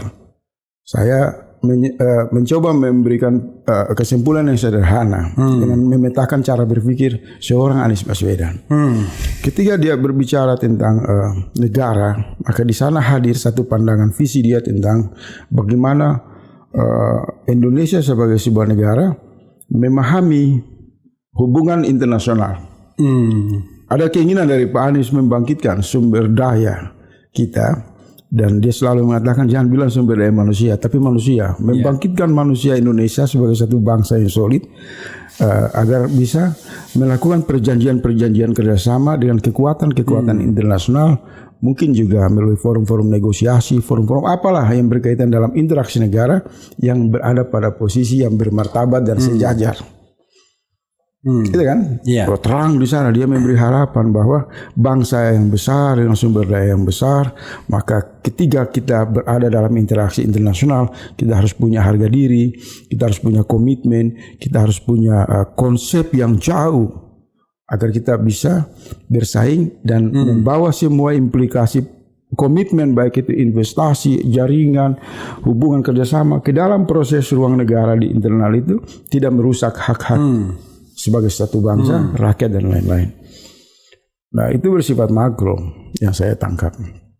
Kalau dalam konteks dalam negeri, kemudian saya membaca, ini mungkin pikiran saya salah, mohon dikoreksi. Pak Anies itu menyederhanakan masalah dengan memetakan pembagian negara pada dua watak yang berbeda. Yang menjadi masalah, yaitu sentralistik yang tidak efektif dan pentingnya efisiensi desentralisasi. Bahkan sedikit menyodorkan ruang untuk bagaimana melakukan afiliasi regional, afiliasi otonomi, afiliasi desentralisasi antara wilayah-wilayah kaya, wilayah-wilayah yang maju dengan daerah-daerah yang mungkin kurang maju untuk saling bagaimana di afiliasi itu dibangun dalam kesadaran kemampuan jaringan desentralisasi.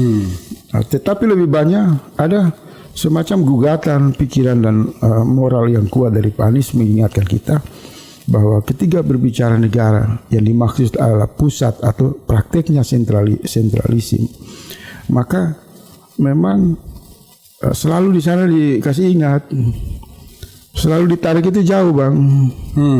Kesadaran bangsa sebagai misal satu keunggulan yang menyatukan bahasa itu terbentuk atas komitmen pada tahun 1928. Ya kan? Ini kan diulang-ulang ini.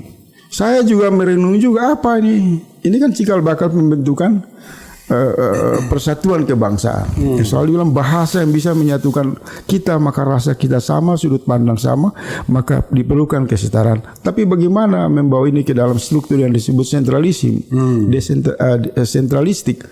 Maka fakta menunjukkan memang pada periode kekuasaan Soekarno, kentalnya sentralistik itu menjadikan daerah hanya sebagai pelengkap dari misi persatuan nasional. Ini kehancuran yang membuat awal mobilisasi pembangunan berbasis sentralistik. Anies mengatakan di situ dengan halus periode Soekarno-Hatta. Kemudian muncul lagi Anies mengingatkan ada periode yang tidak boleh dilupakan. Kalimat-kalimat ini sebenarnya menggugah kesadaran ideologi kita dan histori. Ada namanya mosi integral Nasir.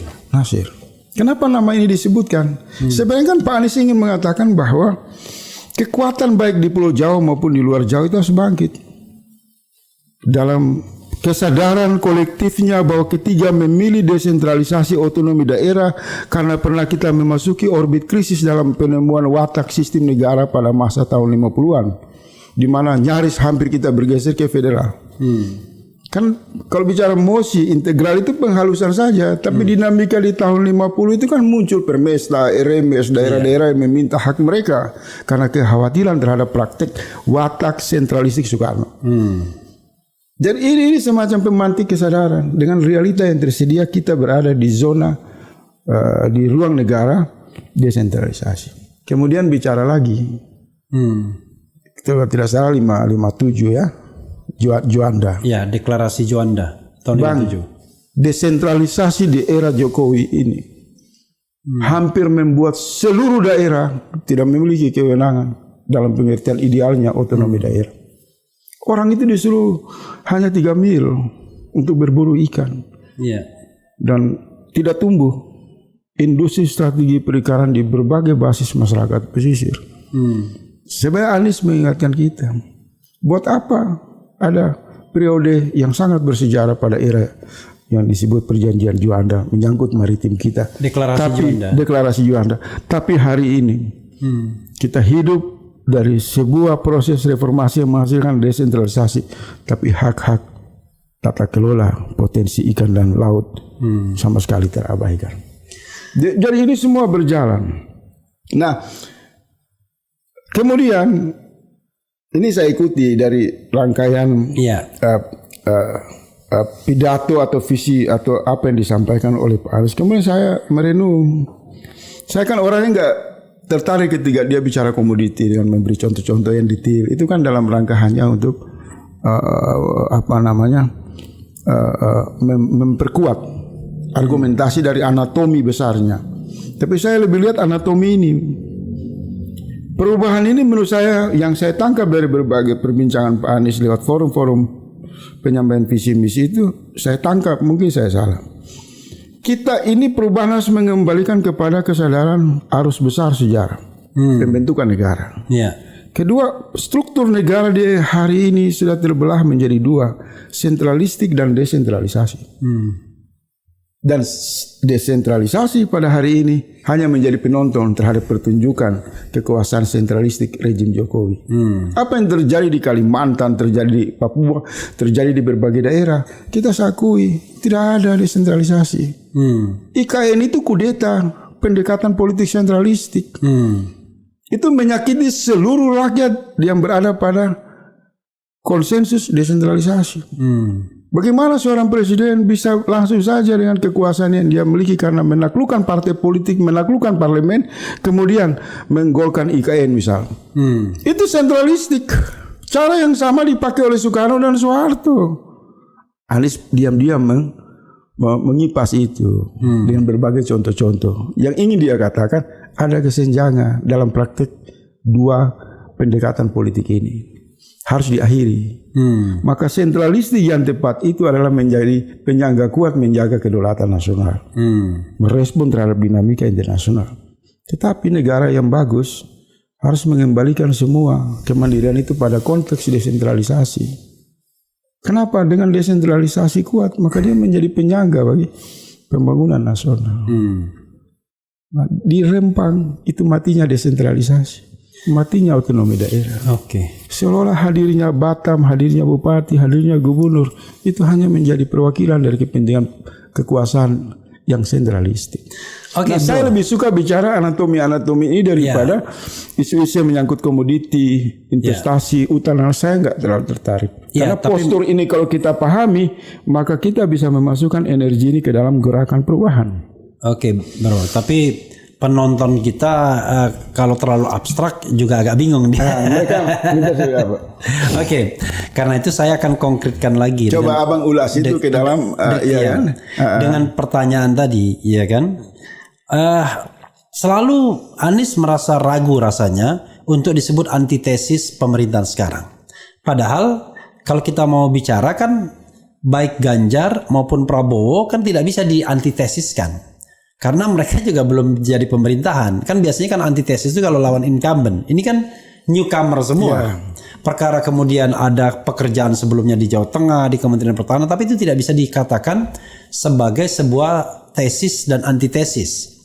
Nah, tetapi ada kesan bahwa ketika Ganjar dan Prabowo jelas-jelas mengatakan mereka adalah pewaris, ya kan, dari rezim ini, ya, Anies yang dipersepsi orang sebagai arus perubahan dan antitesis dari rezim hari ini kok kelihatan agak gamang untuk frankly speaking mengatakan bahwa saya adalah antitesis dari pemerintahan sekarang, sehingga Anda pilih saya atau pilih status quo misalnya begitu.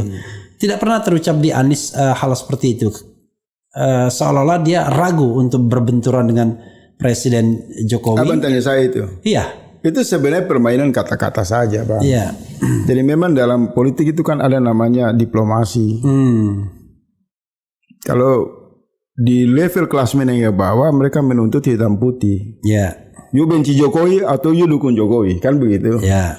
Nah, Anies menghindari jebakan-jebakan seperti itu dalam rangka membiarkan dinamika politik bergerak secara natural, dan sebenarnya rakyat sudah menyimpulkan.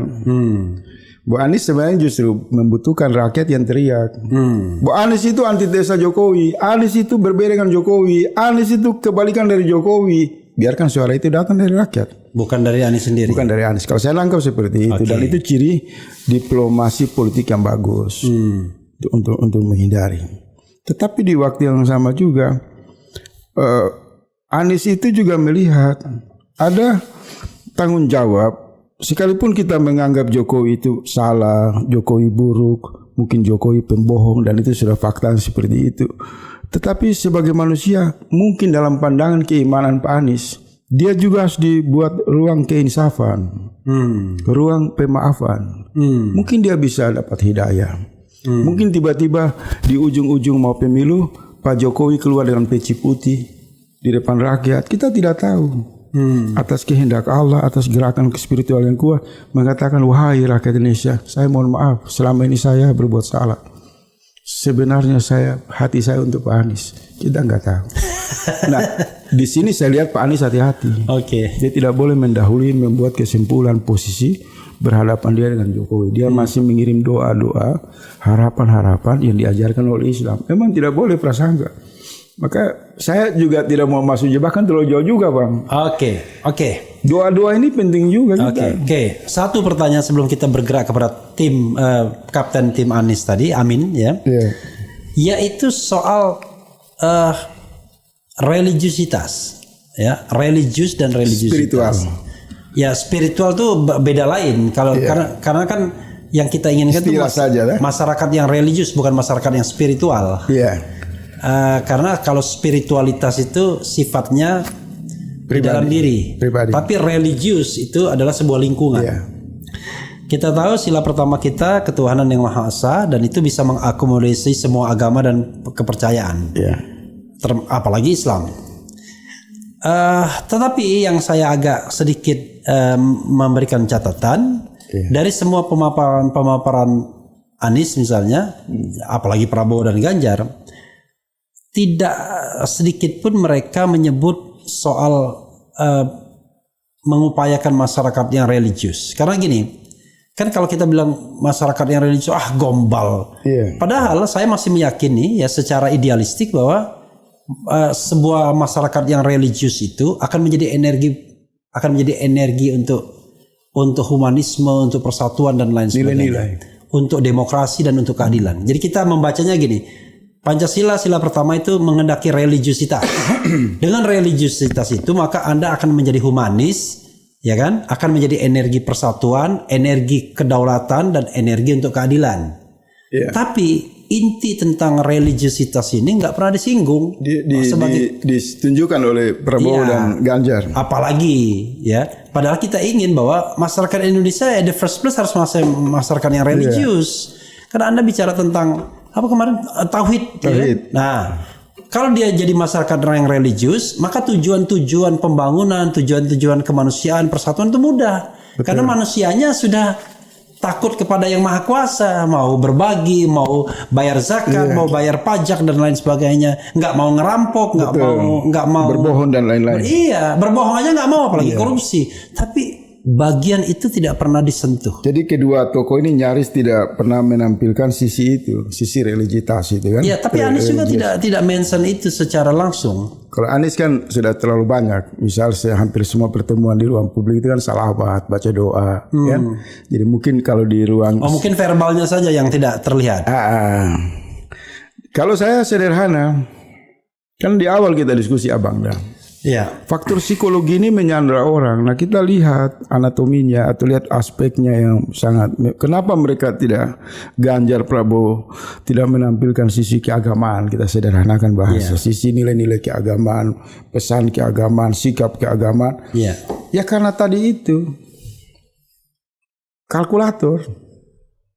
Karena di belakang pikiran mereka itu lagi menunggu informasi bukan datang dari langit. Tapi informasi datang dari kalkulator. Bagaimana nih hitung-hitungan oligarki? Siapa jadi capres dan siapa jadi cawapres? Jadi ini soal gangguan psikologi saja. Jadi tidak bisa mereka bicara hal-hal yang positif, yang bernilai, yang kejujuran, prinsip-prinsip yang tadi Abang bilang humanis. Itu tidak bisa. Selama psikologi mereka masih tersandra oleh kalkulator, oligarki. Maka oleh sebab itu, kalau Abang maksiat terus Abang bicara kebesaran Allah, psikologi Abang terganggu gak? Abang minum keras, tapi memuji-muji Tuhan, pasti terganggu. Mau ditutup seperti apa, itu daya pancarnya enggak natural. Apalagi dalam pertemuan itu tiba-tiba kita ngewain, jangan nggak bisa. Jadi jangan tanya mereka mengekspresikan, mereka memancarkan nilai-nilai religius. masuk ke panggung-panggung ruang publik untuk bicara, memperjuangkan apa yang mereka yakini saja, mungkin mereka tidak berwudu. Walaupun Ganjar kemudian mencoba dengan masuk sebagai bintang. Dia mengambil itu aja lapak iklan kan. Jadi kalau saya sederhana, itu tidak mungkin mereka lakukan karena beban psikologi dengan menunggu kalkulator. Hari-hari mereka ini yang ditekan tombol berapa? 10, 9 ya, dan nolnya berapa? Tentu itu juga cara Tuhan juga mengirim pesan kepada orang-orang yang baik di luar sana yang begitu banyak bahwa memang ini tidak masuk kriteria. Jangankan akademisi, pandangan akademisi amburadul, karena akademisi objektivitas, menjunjung nilai-nilai, menjunjung prinsip-prinsip kebenaran. Ketika mereka masuk ke ruang akademisi yang mereka bawa status quo, bagaimana melanjutkan watak kekuasaan, selera kekuasaan, itu sesuatu yang nggak disukai di dalam komunitas akademisi, bertentangan. Apalagi agama kan? Iya. Ada pada bagian ini ada yang mau ditambahkan lagi sebelum saya bergerak pada isu terakhir. Oleh sebab itu, semakin mereka masuk ke ruang-ruang perdebatan publik, lebih khusus di kampus, mereka akan telanjang terlihat bahwa memang mereka tidak pantas untuk jadi calon presiden maupun wakil presiden. Ini maaf saya harus katakan itu. Kita bisa memperdebatkan itu. Kalau saya mereka ini hanya melengkapi, hadir sebagai pajangan di panggung demokrasi untuk sebenarnya menjadi pengantar saja kemenangan bagi Anies dan Caimin. Ini udah selesai, Bang. Kalau saya kadang-kadang berpikir begini, tugas pemimpin itu tidak hanya membawa kesejahteraan, tapi membawa sebanyak mungkin manusia Indonesia masuk surga. Ya, pahala, kebahagiaan, amal jariah dan lain-lain. Jadi kita itu jangan lupakan konsep horizontal iya, tapi vertikal juga iya. Karena kita kan makhluk beragama ya. Itu jenius. Abang punya kesimpulan ini saya suka. Gitu. Keren. Jadi keren luar biasa. Jadi kalau enggak, karena banyak orang menjauhkan itu kan, memisahkan itu, makin tuduh dengan itu. Ini. Padahal kita pengennya di surga kita mayoritas. Iya kan? Iya, tidak boleh minoritas, bahaya. Tidak boleh minoritas, kita harus mayoritas juga kita di makin surga. Banyak makin bagus ya. Iya, oke. Dan itu tugas pemimpin, ya kan? Orang kalau lapar karena ada tanggung jawab dengan ketuhanan yang Maha Esa. Iya, karena dan itu masuk di dalam ketuhanan yang Maha Esa, Pancasila. Jadi jangan dihilangkan Pancasila itu seolah-olah religiusitas, spiritualitas itu nggak ada. Iya, Bang. Oke, bro, terakhir ya, ini ngeri-ngeri sedap ya, ini pasti menarik perhatian publik, yaitu ketua tim ses Anies. Orang bilangnya kapten tim, lebih enaknya. Kalau kita bicara kapten tim, ini ada lucu paradoks. Di Anies sudah selesai siapa jadi wapresnya. Iya, kaptennya kapten juga. Timnya belum. Di Ganjar wapresnya saja belum ada, tapi kapten timnya sudah ditunjuk. Di Prabowo belum ada pembicaraan kapten tim karena mereka masih sana sini, ya, masih transaksinya belum selesai. Kalkulator. Ya, kalkulatornya kita pakai kalkulator aja. Ya kan? Yang jelas kan kalau di Ganjar kalkulatornya selesai, ketua timnya itu ketua Kadin kan? Ada angka-angka yang sudah kelihatan kan? Kalkulatornya udah mulai jalan. Ketua Kadin, tapi Anda kan tidak cukup dengan money saja, tapi Anda butuh yang teritori. Maka wakilnya wakil ketuanya adalah Andika. Ya, tapi Pak Andika kirim mertuanya dukung Prabowo kan, Hendro. Lalu yang ke kiri Gatot Edi, Komjen yang baru saja selesai sebagai Wakapolri kan. Tapi ditambah juga rupanya di situ beberapa orang ya yang dikirim oleh Perindo yang juga kita tahu logistiknya luar biasa. Putrinya pakai bahasa kalkulator aja, Bang. Iya. Supaya menghindari. Lalu kemudian tadi ya, nah sudah jalan, tapi wakilnya juga bingung mereka. Bahkan P3 pun masih gampang mau terus ke sana atau nggak mau, ya kan? Ya barangkali P3 minta jaminan kalkulator juga untuk lolos parliamentary threshold ya, dijamin karena kemarin hampir tidak lolos. Menurut Anda kemarin aspirasi Sobat RH ini pengen sekali kalau GN yang jadi kapten timnya. Tapi ada hal-hal yang barangkali di luar kekuasaan GN sendiri. Iya. Kalau misalnya gondang dia, saya sebut gondang dia kan, gondang dia pun tak mempertimbangkan dia atau tidak pernah berkomunikasi, ya Lebak Bulus juga nggak mungkin. Iya. Ya saya kira saya ikuti wawancara abang sama Gatot Nurmantio. Iya. Perbincangan yang hangat, penuh kehati-hatian dan lebih spesifik bicara soal bagaimana abang mengantarkan harapan para komentator RH untuk menanyakan kepada GN kesediaannya untuk menjadi ketua tim. Yeah. Kemudian, tapi saya lihat jawaban GN kurang mantap. Izin abang. Dia kurang. Ya kan kalau soal lobby itu kan soal biasa saja. Kita juga bisa lobby, bisa meyakinkan partai-partai yang berkoalisi untuk mempertimbangkan nama GN Gatot Nurmantio. Dan kalau tidak salah saya baca itu memang setelah badan pekerja Baja Amin badan pekerja Amin dibentuk dari keterwakilan partai politik, maka munculkan 21 nama yang potensial yang diharapkan bergabung sebagai ketua tim dan anggota. Nama GN ini menarik, Bang. Kita berharap semangat GN tidak hanya jadi ketua tim, ya kan? Semangatnya tidak menjadi ketua tim, tetapi dia juga betul-betul melebur menjadi pemenangan. Misal saya ini kan mestinya independen saya, Bang. Saya menggunakan cara saya sebagai kritikus untuk mengkritik, karena yang namanya kritik mewakili rakyat. Saya kritik yang hubungannya dengan kekuasaan. Tapi pada bicara tim sukses saya juga mengambil posisi yang independen, objektif. Nama GN ini harus diakomodir. Harus segera partai-partai ini harus segera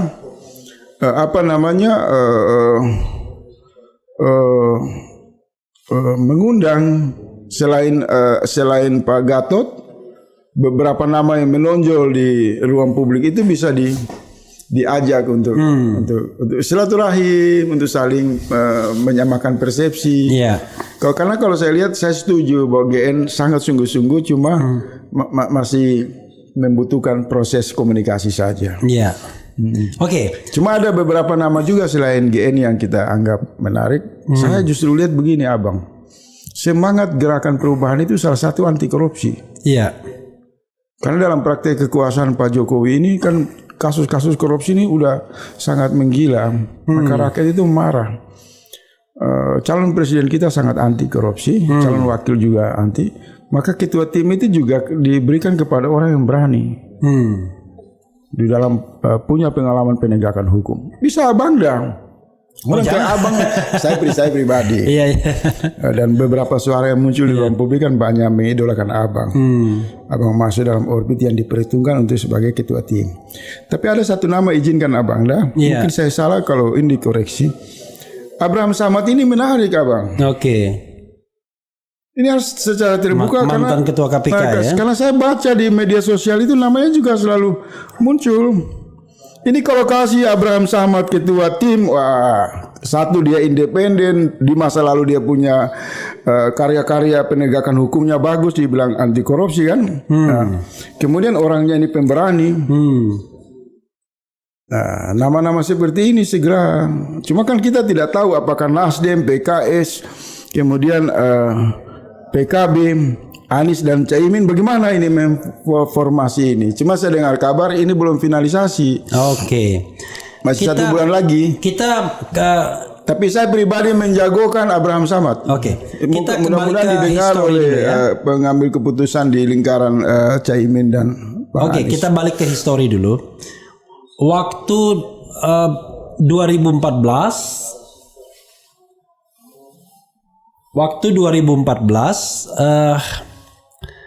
waktu itu kan kalau tidak salah Prabowo ketua timnya itu Mahfud MD. Hanya gara-gara Mahfud kemudian ya dijual-jual sama PKB pada waktu itu tidak jadi, diambil sebagai ketua tim. Jokowi saya malah lupa siapa ketua timnya waktu 2014 itu. 2014. Iya, kalau 2019 Erick Thohir. 2000 Cahyo kalau nggak salah ya.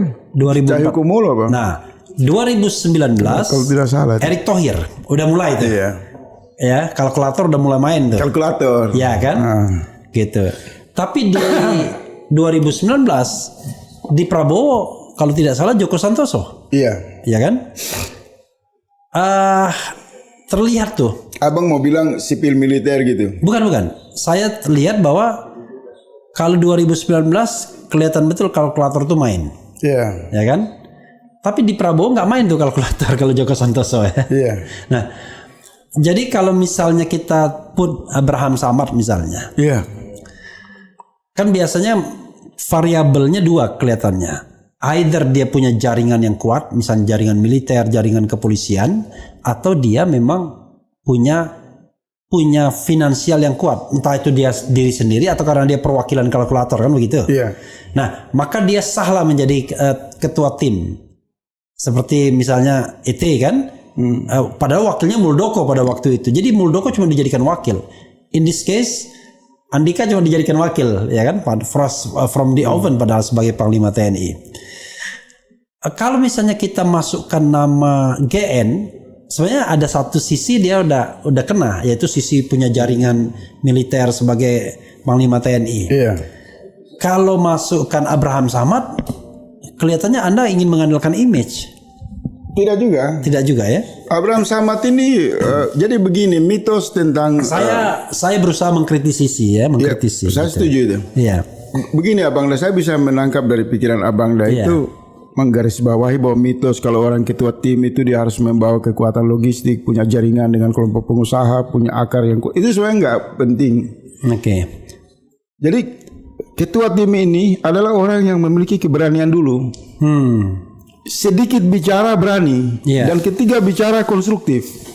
Karena hati-hati satu kata salah ucap bahaya. Okay. Nah, Abraham Samad ini punya kemampuan diksinya bagus, narasinya kuat, karakternya kuat. Oke. Kalau dia bicara berani, tidak ada kita sakui. Dia berani karena dia memimpin KPK itu mengobrak-abrik baik itu sipil Polri maupun oknum-oknum TNI yang terlibat ditangkap. Oke. Jadi dia sudah melewati kriteria berani, memiliki kemampuan gestur yang bagus, bahasa yang terarah. Oke. Berarti dia mampu sensitif dan mampu membaca dinamika. Nah, bagaimana dengan GN? Kalau misalnya GN tokoh yang paling tepat di belakang layar.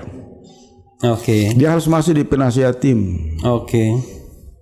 Banyak alasan saya bisa jelasin itu. Cuma di sini saya tidak buka. Tapi dia tokoh yang disiapkan di belakang tim. Kalau dia mau bergabung dengan kelompok perubahan, saya kan belum tahu juga keputusan terakhir. Nah, dia harus keluar dari semua ikatan perjanjian dengan kepentingan apapun politiknya. Dia berani masuk di belakang tim pemenangan. Ini justru lebih enak, lebih bagus. Karena jangan salah, sosok militer yang kuat itu dia irit bicara. Dia seperti LB Murdani itu nggak banyak bicara. Tapi jaringannya yang bekerja. Itu jenderal yang hebat. Oke. Jadi ketua tim ini bagusnya orang sipil. Oke.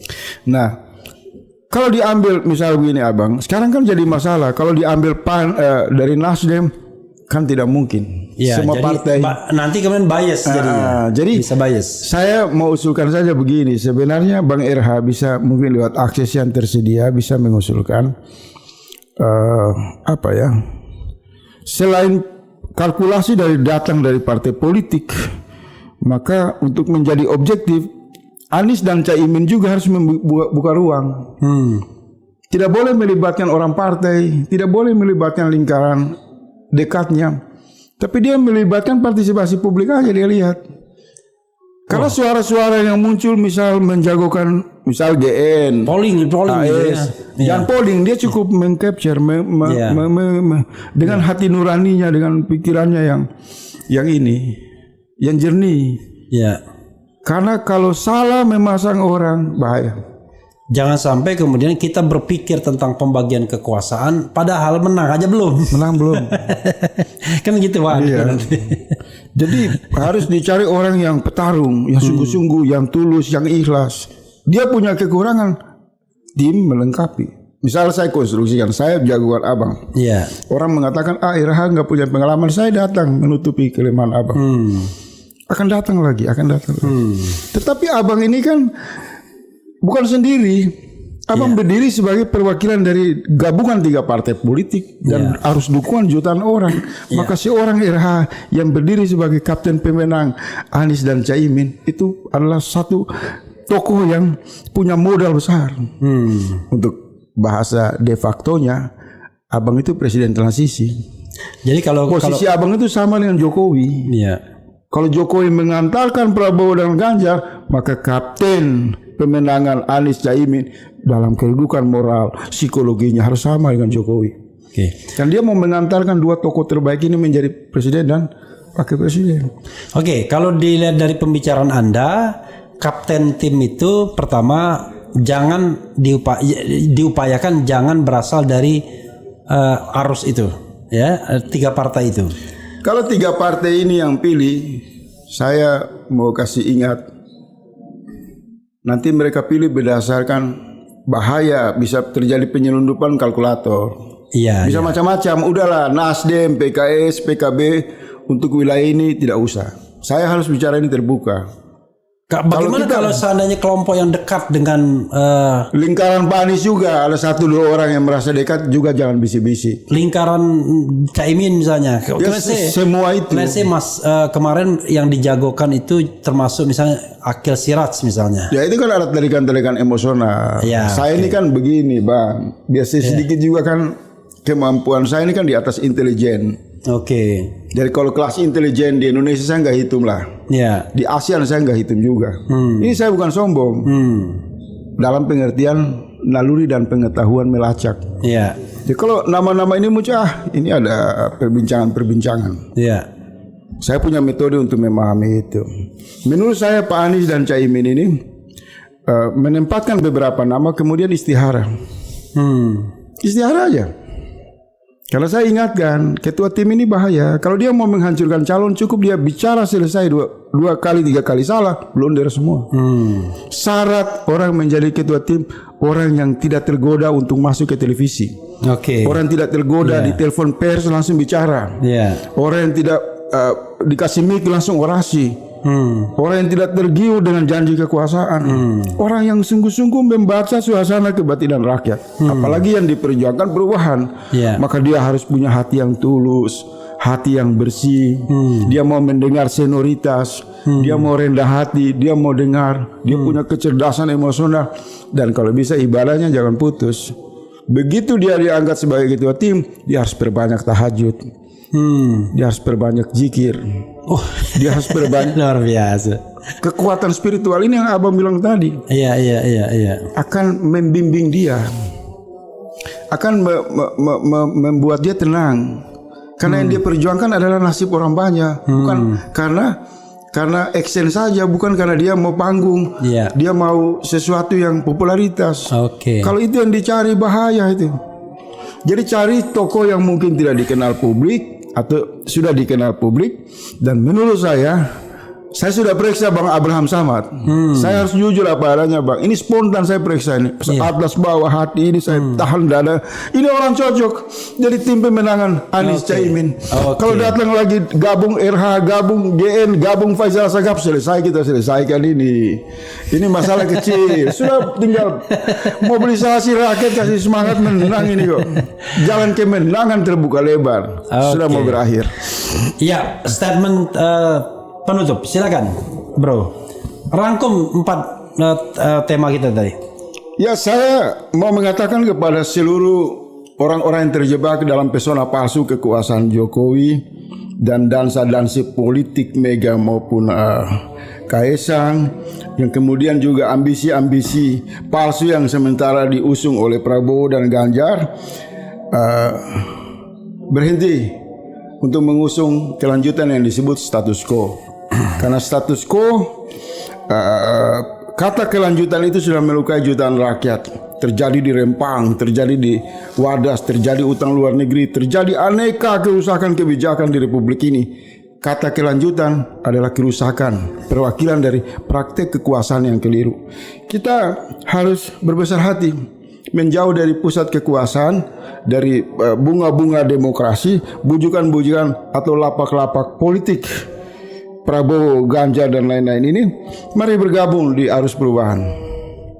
Bahwa sudah saatnya kita akhiri kekuasaan ini untuk menghasilkan pemimpin yang jauh lebih bagus, dan kita ikat mereka dalam kontrak politik sebagaimana yang diusulkan oleh Bang RH itu kan, perlu mengikat capres dan cawapres ini dalam kontrak politik yang kuat untuk memastikan 2024 lahir pemimpin baru, pemimpin yang melayani rakyat, yang tidak lagi menggunakan kekuasaan untuk menindas, menyakiti dan lain-lain. Dan itu susah untuk menghindari.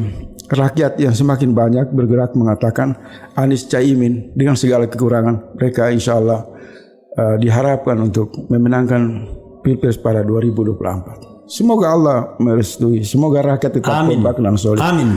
Terima kasih Abang. Itu saja yang bisa saya sampaikan. Ya, dan jangan lupa perbanyak salawat kepada baginda Rasul SAW. Amin. Allah. Ya, saudara sekalian, tepat maghrib ya, sudah berkumandang maghrib, dan saya akhiri diskusi yang sangat berdaging ini. Saya biarkan Bro Faisal Assegaf untuk mengeksplor dia punya ide. Saya tidak banyak potong-potong karena nanti dimarahin saya oleh saudara sekalian. Wassalamualaikum warahmatullahi wabarakatuh.